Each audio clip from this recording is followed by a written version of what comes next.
Agora, o que ficou no ar, e eu queria que você explicasse a sua visão, se houve pedaladas antes ou se só a presidente Dilma foi punida. Isso que foi classificado popularmente como pedaladas que foram identificadas nas contas de 2014, começaram a ocorrer apenas a partir do segundo semestre de 2013. O que o governo disse que também foram pedaladas que aconteciam desde 2002, eram pequenos saldos negativos em contas do governo com bancos públicos, dentro da normal relação contratual que o Tesouro tem com esses bancos. Então, se o governo tem que pagar 500 milhões de benefícios e eventualmente pagou 505, porque os beneficiários foram lá sacar e superaram um pouco a estimativa, a Caixa, por exemplo, paga, comunica ao Tesouro, e o Tesouro imediatamente repõe esses 5 milhões que a Caixa pagou a mais. Isso é uma operação que leva no máximo 48 horas. Então isso aí não caracteriza uma pedalada, né? O que se chamou de pedalada nessas contas é algo completamente diferente. Foi o governo não mandar os 500 milhões e dizer para a Caixa, Caixa, por favor, pague, que eu vou pagar quando eu puder, porque agora eu estou preocupado em pegar esses 500 milhões e fazer outras despesas do meu interesse.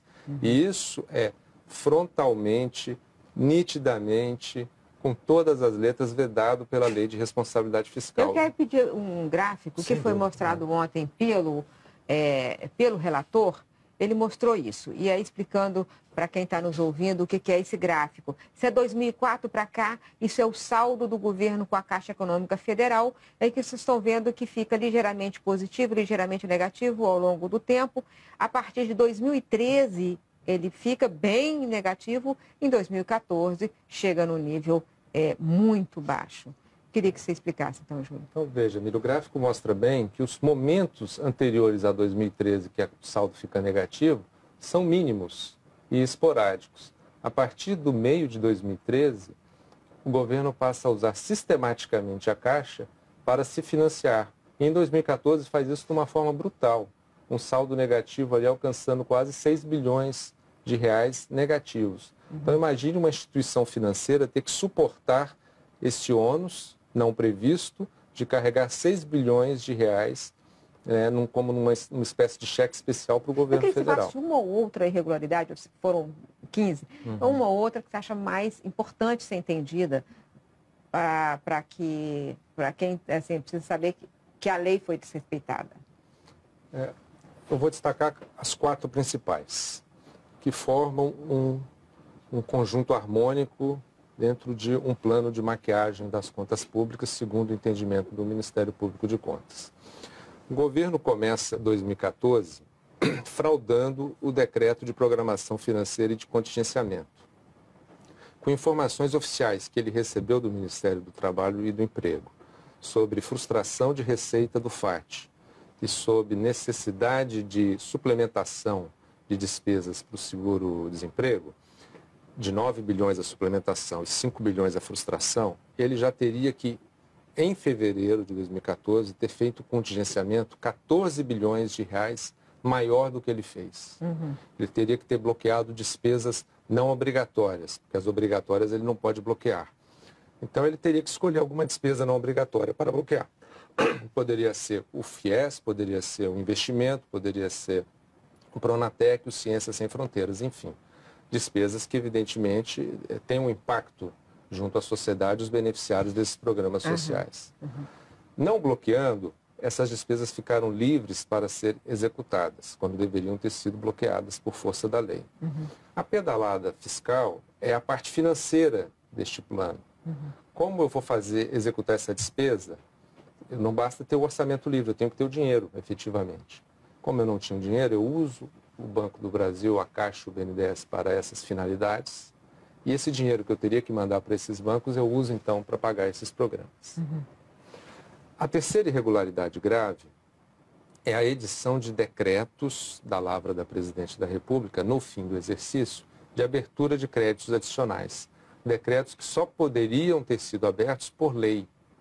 Então, ela usurpa uma competência do Congresso Nacional. Entendi. E é uma das funções principais do Congresso Nacional a discussão da despesa pública. Onde que a sociedade quer colocar dinheiro para qual despesa. Então, emitir esses decretos e bypassar essa necessidade de lei é uma outra irregularidade gravíssima. E compondo fechando esse quadro de graves irregularidades, tem a omissão do Banco Central em contabilizar as pedaladas fiscais como dívida pública. Então, deixaram de ser contabilizados na dívida líquida do setor público 40 bilhões de reais. Com isso, parecia, ao longo do ano, que o governo estava caminhando para o cumprimento da meta, quando, na verdade, se eles tivessem contabilizado a dívida, o resultado fiscal teria evidenciado um descumprimento da meta. Então, a omissão do Banco Central permitiu a maquiagem final dos números públicos. Manuel, como é que você viu essa explicação que ele deu? Ele contou cada uma contou 4 das irregularidades que o governo cometeu na administração orçamentária no ano passado. Eu queria ouvir sua opinião sobre isso que ele falou. Eu entendo que as observações foram muito bem feitas, né? Eu acho que estão todas corretas. Apenas faria algumas ressalvas. A primeira, que é defendida pelo governo, é que houve uma necessidade desses empréstimos, da utilização deste cheque especial, para que os assinantes entendam, para pagamento de programas sociais inadiáveis. Você acha desse argumento do governo, divulgado inclusive na nota, e que ele disse que ele contou aqui, de que o dinheiro era para pagar programas sociais e por isso que foi feita essa operação dessa forma? Eu considero uma falácia, né? Primeiro, esses programas sociais são meritórios e devem ser implementados à medida em que haja sustentação financeira para tal. A gente verifica que isso acontece exatamente em 2014, que é um ano eleitoral. Em 2011 e 2012, os programas sociais eram necessários da mesma forma, a população estava carente da mesma forma. Foram executados da mesma forma? Foram executados no montante dos recursos disponíveis, né? E não houve nenhum problema de pedalada em 2011 e 2012. Então, a gente percebe nitidamente uma intenção do governo de turbinar essas despesas no ano eleitoral. Basta dizer que o FIES, em 2013, tinha 5 bilhões de dotação e em 2014 pulou para 12 bilhões. Da onde se tiram 7 bilhões assim, se não for com um estratagema como esse?